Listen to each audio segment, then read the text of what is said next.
Do your thing. Hello and welcome to Final Fantasy Theory. I'm Baron Strife, and today's theory, the Emperor of Palamecia is the god Hyne from Final Fantasy VIII. Is that where you thought I'd be going with this? In Final Fantasy VIII, there is a god that all sorceresses are said to be descended from, Hyne. I'm sure you can remember when Rinoa is called the descendant of Hyne by the Esther guards. The lore that I found on Hyne says that he found his way to a world and battled the beasts of the land with his mighty magic. Once he was done, he created mankind to cultivate the world and build. He slept during this time of building while the humans he had made worked.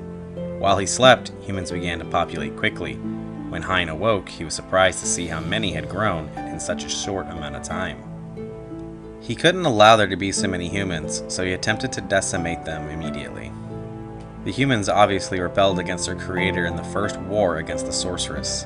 In order to prevent the complete destruction of his world, Hyne offered half of his soul to the humans as a gift. They took this gift, not realizing it was a trick.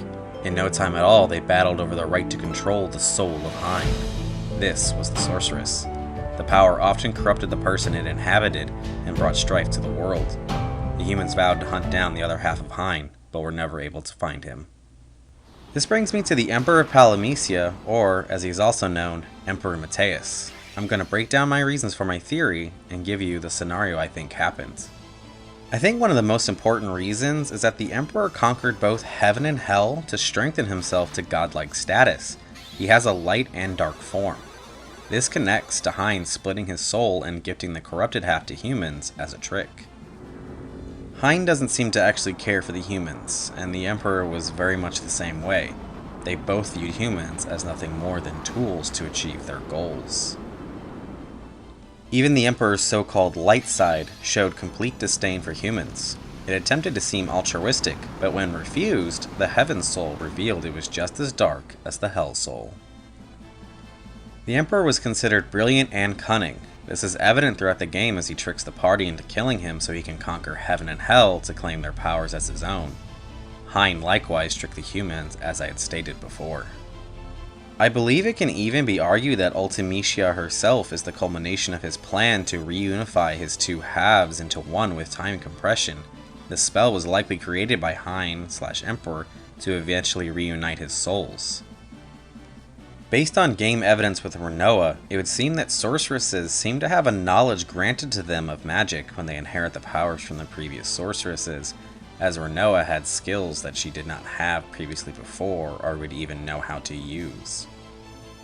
We already know that sorceresses can't die until they pass their powers on to someone else. This design prevents Hyne from losing his other half until he can get it back, which he likely never will since Palamecia is stuck in a time loop. The fact that the sorceresses have to pass on their power and soul before they die fits with the idea that Hyne/the Emperor is trying to reunify his souls together so he can take over once again. I'm about to get into the scenario of what I think happened with the Emperor, but before that I just wanted to thank everyone. Because of you all, I have managed to surpass 3,000 subscribers. So thank you so much from the bottom of my heart, I really appreciate it. If you can continue to support me by sharing my work, discussing my channel in different forums, it would really help and really mean a lot.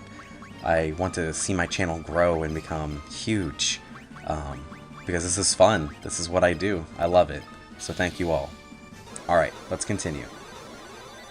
During the events of Final Fantasy II, I believe the Emperor intended to become a god in that world with both souls joined, but knew Firion might be able to beat him. I think he used his newfound power and cast a magic to ensure he survived his fight in the event Firion overcame him. After both of his souls were defeated, his magic activated and unified them into one again. The Emperor then searched for a new world and found the one in Final Fantasy VIII. He used his power to tame the beasts by locking them on the surface of the moon. The Emperor had no desire to shape or mold the world or civilization himself, so he created the humans to do it for him. No different than when he was a human emperor. He then put himself to sleep so he could wake up to a rebuilt world. Emperor Mateus awoke to see all that he had wanted. He introduced himself as Hyne to his people, but in no time at all he saw the humans had become too large in number, and because he had made no efforts to help his creation, they felt no love for him. The Emperor used his magic to devastate the people, but they did not fear him. They rebelled even more. With no alternative, the Emperor brought back monsters to the world. He used his magic and cast the first lunar cry. The monsters flooded the world, but the humans still would not surrender. The Emperor/Hyne realized he was going to lose everything, and offered half of his soul to the humans, his dark half. He would return to sleep where the humans could never reach him, and wait until his other half rejoined him.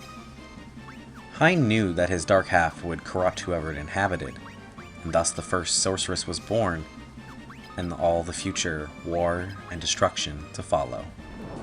His plan on getting his soul back through the passing and succession of each sorceress definitely seems odd, because it would take a long time for that soul to get back to him. I can only assume that his plan would be that the sorceresses would continue to wipe out civilization until there was barely any humans left, and then he would get his soul back when the last sorceress died and there was no one to pass on to. Ultimately, that brings us back to Final Fantasy VIII, where Ultimecia's goal is to use time compression to make herself a god.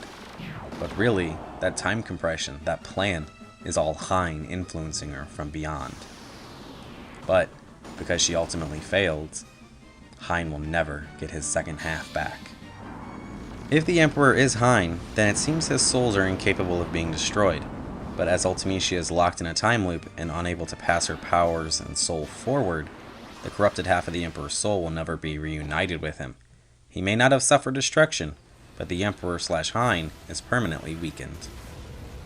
And that's my theory. Tell me what you think in the comments down below. Please hit that like, subscribe, and share button. Have a great day. See you next time.